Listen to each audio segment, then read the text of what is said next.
Hello, welcome to another edition of the Pace Report. I'm Brian Pace reporting live here at Sony Hall here in New York City.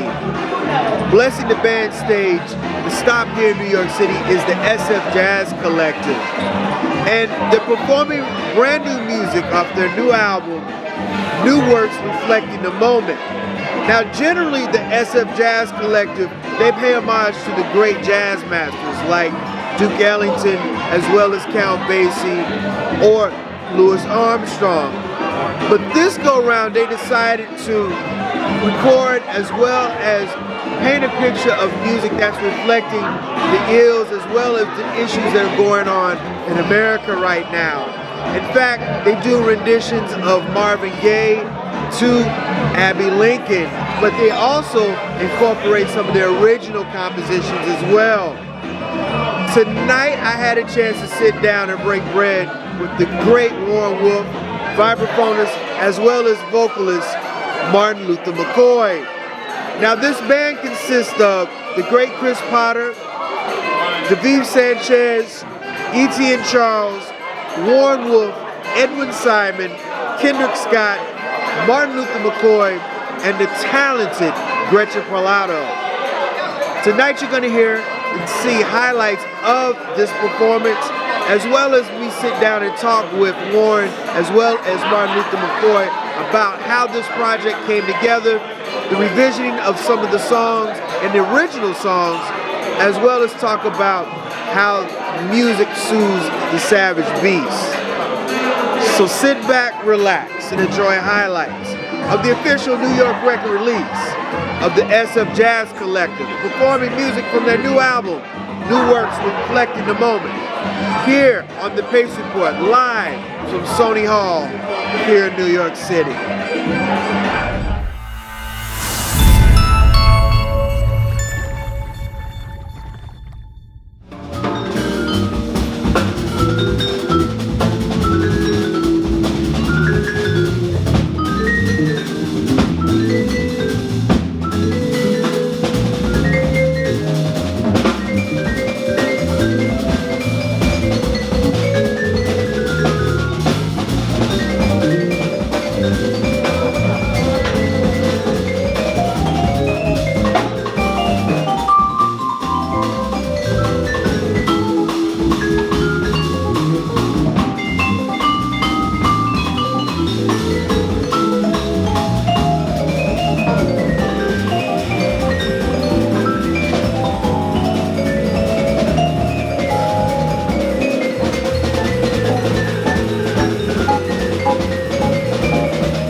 wanted to do this piece because, you know, we're in the second year of this crazy pandemic, and it seems like the dust is kind of settling. And in the midst of those 2 years, I was just really disappointed in the fact that the consciousness level of music was just not out there. We heard a little bit, but it's not like what we was hearing in the 60s and the 70s, and even in the glory days of hip hop in the 90s and in the early 80s. And you guys decided with this project to present music that, one, is replicate of what's happening in the world right now, especially in America. And as people of color, some of these songs are very important to the dynamic and fabric of issues that are still plaguing the country. How did you guys come about with some of the songs for this project? Well, we started by, you know, just thinking about everything that was going on over the past couple of years. So, as usual, you know, we all just take a particular subject and we decide to write about it. My composition is called vicissitude, which is, a lot of people don't know the meaning of that word. You know, I get these word of the day via email. That word means a change of unwanted circumstances. And for me, I took that as a lot of people saw that huge change from Barack Obama to Trump. And, you know, whether you like him or you hate him, you know, it was for a lot of people, from what the people I were hanging around, it seemed like it was an unwanted change. It was like a drastic pendulum shift. Yeah, yep. So I decided to write that too, and I saw that word, and I was like, let me write something about it. So the music, how it reflects off of that, it's still groovy a little bit, more fusion-esque, I should say, but it's very, you know, just out there and aggressive. So that kind of was my thing about how everything shifted over. Wow, and Martin Luther, you came up with one of your original songs for this. In fact, you had recorded this a while back, but you brought this to the SFJAZZ Collective. Tell me, or tell my viewers, what your song represents. Well, Already Died for Her is a collaboration between myself and a multidisciplinary visual artist, Mr. Sanford Biggers.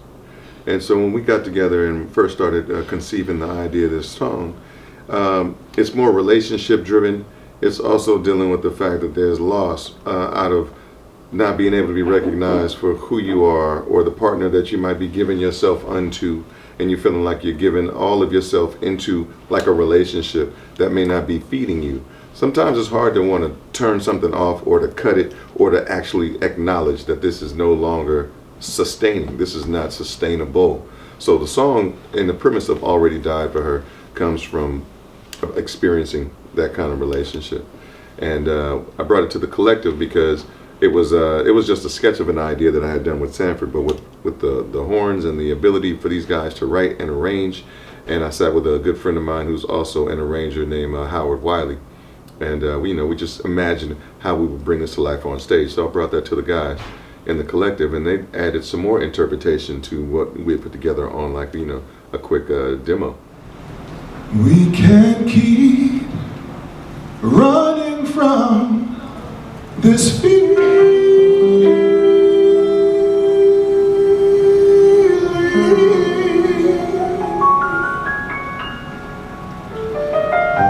as if we do not know the reason,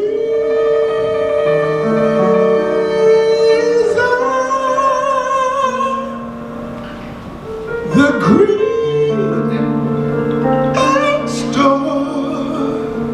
extortion at sea.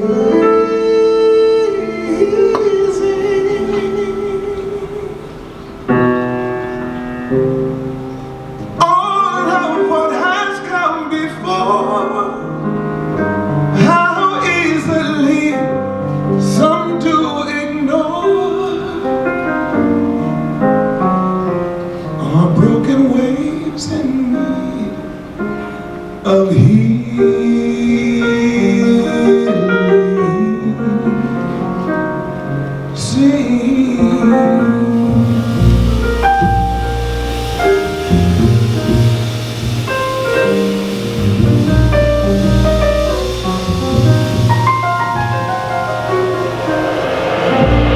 Blind eyes continue to desire.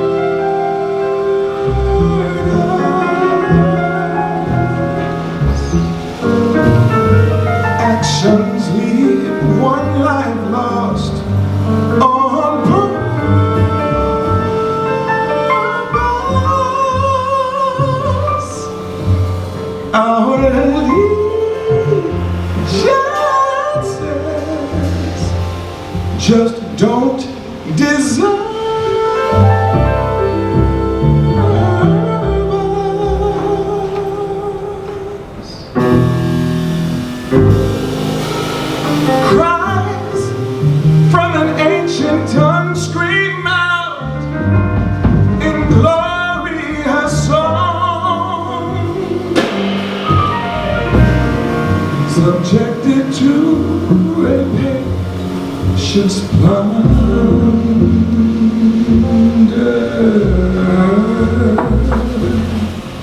again.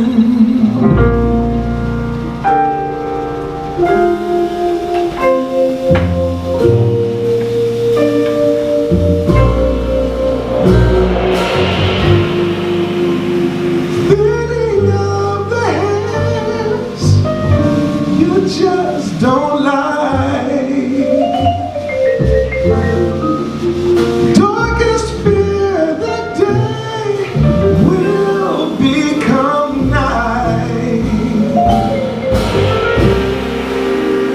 Exempted from protection, son. The lost sworn to heaven above.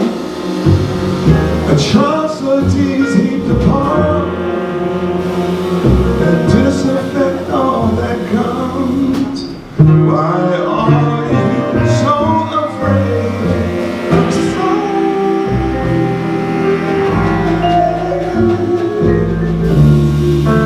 Spiral into the void of violence. The voices hunger and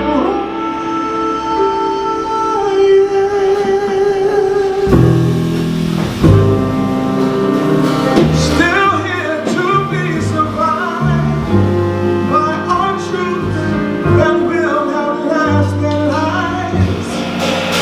Lazarus, your time has come to rise again.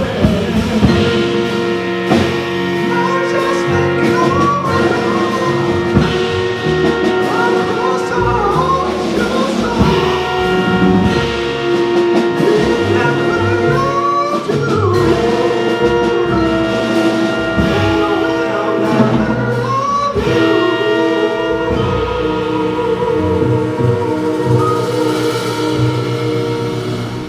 We'll never love you. We'll never love you more.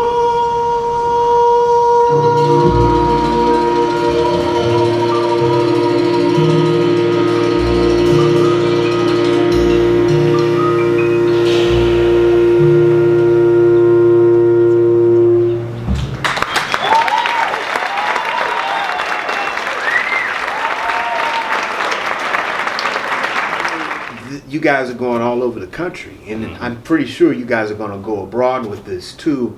What has been the overall reception of all of this conscious music that you guys are playing, as far as the Black American experience?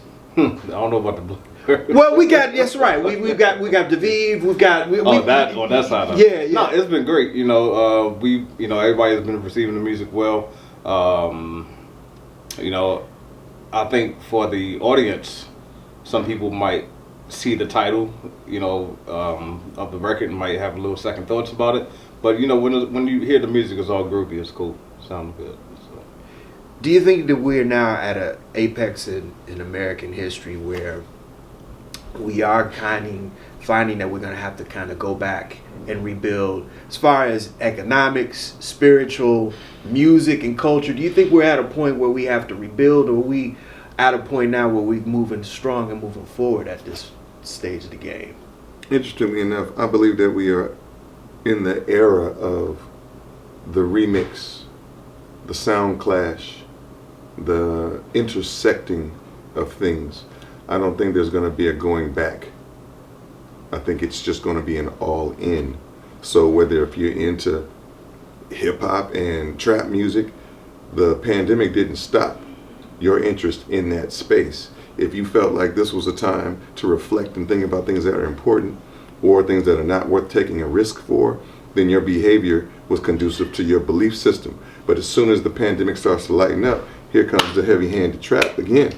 So some people are going to be on that page. Jazz is going to have to step in and stand up for itself if it wants to be a part of this future, as will R&B, as will soul music, as will rock and roll. But it's an all-in perspective, because people have these phones in their hand and they can push a button and catch anything in a matter of 0.5 seconds. Whether they're into it or not, they can move on from it just that fast. When I was growing up, we learned about things, we were curious about things, we researched them, and we put a certain value and esteem on these things. I can't say that they don't do that now, but it's much faster, and there's so many more things that you can be influenced by at the same time now, where jokes in comic movies deal with social element or social cues, so you have to just kind of be aware of all these things in order to get the joke. And they seem to be hitting the nail on the head, because a lot of these movies, either that are going to the theater or coming out on the streaming services, are still doing blockbuster numbers. So they're connecting these dots. It just depends on where you see yourself and what it is that you want out of what you're putting yourself, what you're putting into your mind, because it's all a part of the diet, the music, things that we talk about, things that we read, things that we spend time searching on Instagram and whatnot. This is all a constitution of our diet and who we are now. So Apple can probably better answer that question than anybody. That's right.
love this whole collective. I love this outreach of musicians that are part of this. I mean, you've got Etienne, you got yourself, you got you, and you got the V. You have this eclectic mix that they're saying many different musical genres and experiences, but you guys are performing as a collective. How has this been over the last couple of months?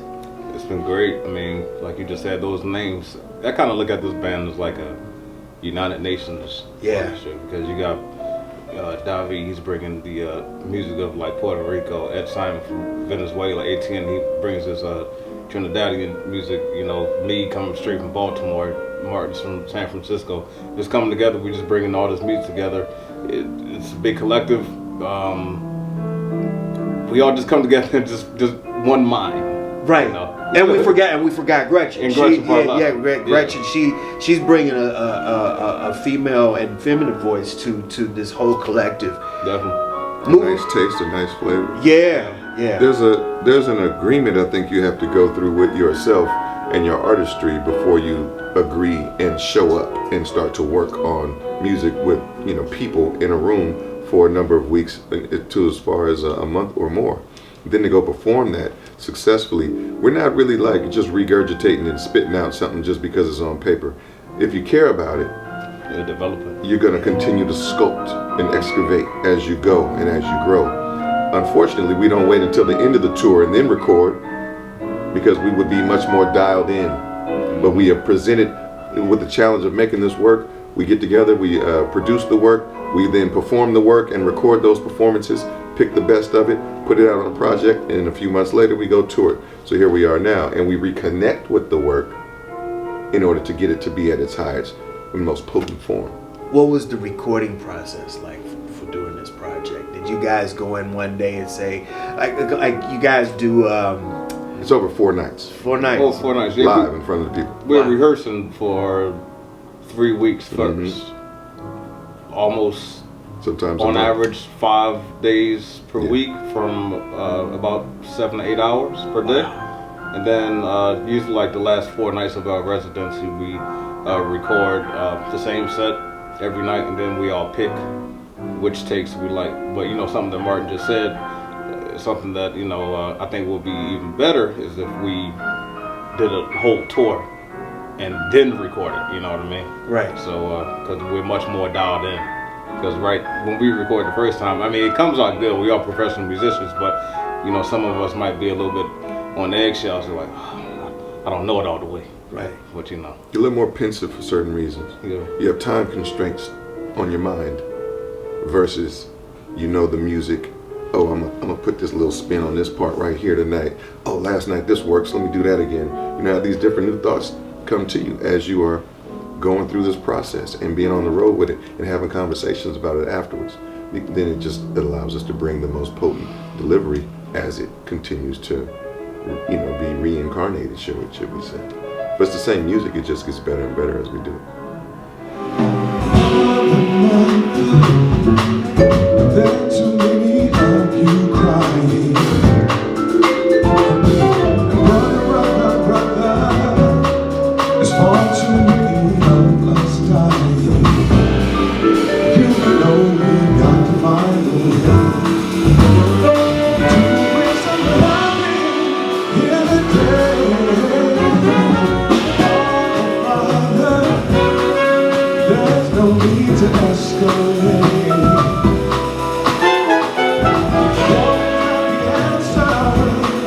Only love can conquer. You know we have to find a way. Understanding here today. We got picket line, picket sign. Don't punish me, brutality.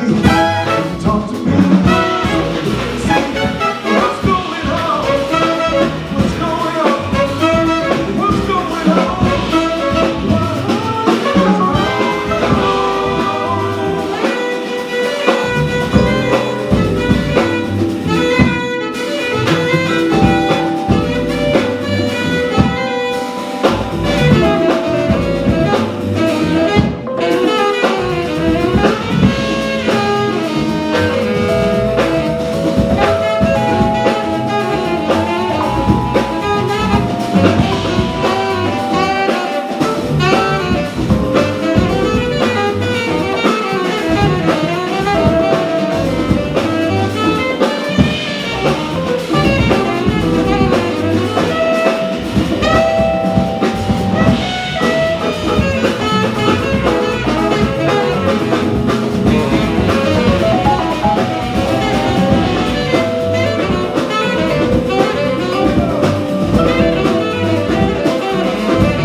everybody thinks that we're wrong. And who are they to judge us? Simply because our head is wrong. Don't know we got to find a way to bring some love in here today. We got biggie line, biggie sign, punish me.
That'll do it again for another edition of the Pace Report, reporting live here at Sony Hall here in Manhattan. I'd like to personally congratulate and thank the members of the SFJAZZ Collective. Make sure you support this current project as well as see them live. For more information, please follow SFJAZZ Collective on social media as well as their website. I'd like to personally thank the staff and management here at Sony Hall for their warm hospitality. As always, I can't stress this more than enough, people. Please like, share, and subscribe to my videos here on YouTube as well as Vimeo, as well as visit my website, thepacereport.com, for my weekly column as well as my past segments. Until next time, remember, if it's in the groove, it'll make you move. Till next time, peace.